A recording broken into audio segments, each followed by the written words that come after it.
All right, guys, that is the first official pour of the collab beer that Matt from Wrecked Brewing and I did. So that's it, strawberry blonde ale. Hey guys, yeah, we'll sit down and we'll do a review and talk about some other exciting things going on. But tonight's Tuesday night, so tomorrow's Homebrew Wednesday. Ow! Yeah, got some pretty exciting stuff going on. So anyway, we'll sit down and talk about that and talk about some other stuffs. All right, so it's Tuesday night. I just got home. My youngest does indoor soccer on Tuesday evening, so that's where I've been. So that's why you see me in my Bengals garb. Yeah, Bengals. They suck. But so start with this beer. How about that? So this has 4 pounds of strawberries. Basically, we'll call it secondary, but it's really still in primary fermentation vessel. Once primary fermentation stopped, this thing dropped down to 1008. So I added in 4 pounds of strawberries. Fermentation started again. This time it dropped down to 1004. So it should be around 6%. Somewhere around 6%. So there's strawberry on the nose. The Saison 2 yeast is still coming through. It's got that kind of peppery, kind of fruity thing going on. But there's definitely strawberry in the nose. The strawberry was a little tart. The fresh frozen strawberries. So I'm expecting it to be a little bit tart. There's a seed at the bottom of the glass. So it's hazy right now. It should clear up a little bit.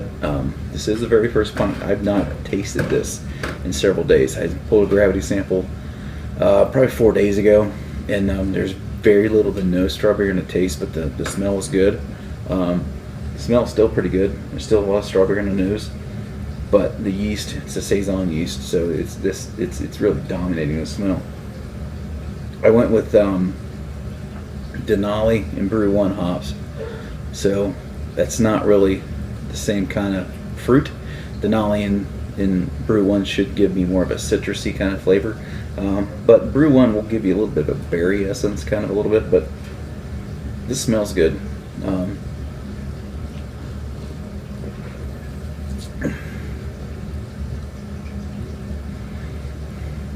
The tartness of the strawberries is what this tastes like. When you get strawberries, you take them home from the store and you cut them up before you macerate them. I always macerate mine, just because you always cut them up, put a little bit of sugar on them, let them sit, and that macerates, right? It makes everything sweeter, pulls the liquid out, all that stuff. Well, this tastes like pre-macerated strawberries. So you've got that kind of tartness with a little bit of sweetness in there, but this beer is super dry.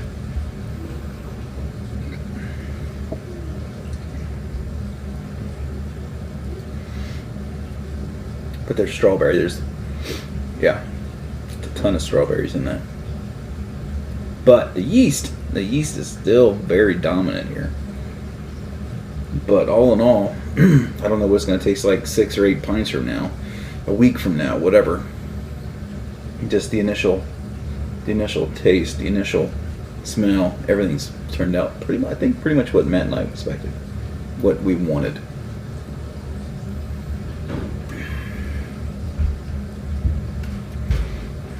Super dry. So, good stuff. I moved on to round 3 of the HJ Pour Challenge, so I'm in the finals. You see, let's see what this beer here. So there's 10 beers here. These are my SJ Pour beers. I'm waiting for instruction on how many to send and where to send them to. So this is what was left in the keg. I personally did not drink a whole lot on it. I tried to save as much as I could, and this is what I've got. So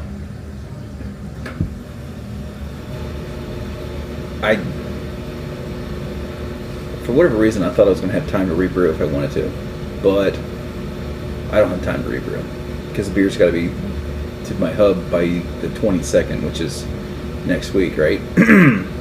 So anyway, that's not gonna happen. But this beer's not that old. When I first bottled this had only been in a keg for a week, maybe.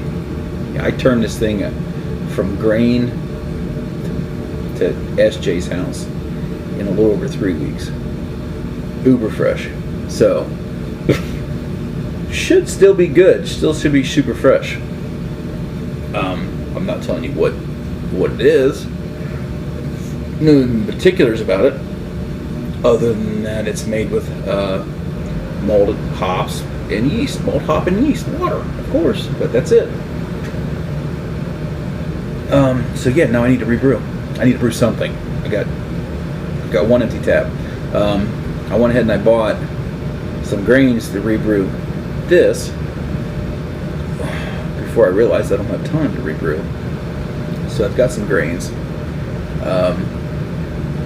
I've got a ton of hops in the freezer. I've got let's see, probably 8 ounces. I've got 8 ounces of 2019 Galaxy sitting in there. I've got over half a pound. I think more than 8 ounces. I think I've got over half a pound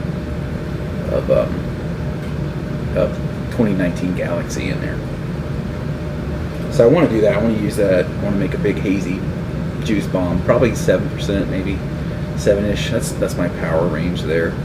I got some Galaxy, I got some Big Secret. I've got some other stuff in there I want to kind of chuck in there and do a big dry hop. And so yeah, so that's where I'm at with that. It's pretty boring. I did pressure transfer this, close transfer. I did minimal oxygen, a little bit of oxygen in the line that I pushed from one keg from the fermenter to the keg, but yeah, whatever. And I'll tell you what, pain in the dick. Took forever, long time. I've got some video, and I think what had happened, I think there was enough strawberries still floating that they were collecting around the floating dip tube, and I think it was just enough to keep the liquid flowing in. I had this thing turned up to 5 psi. If I got too much higher than 5 psi, I could hear it leaking around the lid. So what I ended up doing was leaning on the lid and pushing the lid down, and you can see it started flowing better. So I did that, and still, but with the SS Brewtech brew buckets, I've seen people do it on the internet. This is my second attempt, first successful attempt, and I'm still saying it's a pain in the ass. And I don't have oxidation issues that I know of, so I don't know if I'm gonna do it again. But anyway, there's still a little seed of remnant of strawberry floating around down here. But yeah, so I've got that. Got some grains down there. I went ahead and I bought another floating dip tube for my other brew bucket, and I bought another seal that goes around my false bottom silicone, black silicone rubber seal that goes in, because the other one's getting kind of beat up. So yeah, I need to brew again. I need to get some stuff in the pipeline. So anyway, that's it for me. Yeah, congratulations to all you guys that moved on. Thanks for everyone who's participated up to now, and it's been a great experience. So yeah, I'm gonna say cheers and get out of here and let you guys watch some video of the pressure transfer. So anyway, guys, cheers. I feel like I'm forgetting something. I don't know. I'm sure I'll think about it when I hit the old stop button. But anyway, all right, guys, cheers, peace. All right, what I'm doing today, I'm gonna rack the strawberry blonde, it's been cold crashing for a few days, so it's all ready to go. It's airtight because I got the CO2 side quick disconnect on there, so everything's tight there. I've got the Fermentosaurus floating dip tube, so it's all at the top. All the strawberries and stuff should be down at the bottom. So I'm transferring the Star Sand that's in that to the freshly kicked keg here. So then once everything's out, this will be full of CO2. So then I can take this line, the red line, hook it up to that, take one of these quick disconnect barbs, these hose fittings off of here, connect it down there, and should be off and running. Alright guys. Alright, so now I've got CO2 hooked up to there, right? That's hooked up there. Everything's running in. That's empty. I've got my handy dandy little stopper on there, letting the CO2 out. This thing is absolutely full of beer. It's absolutely full up to the absolute top. I mean, I couldn't put another half a pound of strawberries in there if I wanted to. So the keg should get full enough and push that ball up. So we're gonna see what happens. I got just a couple psi, about 5 psi pushing right now. Probably don't need that, but anyway, we're rolling.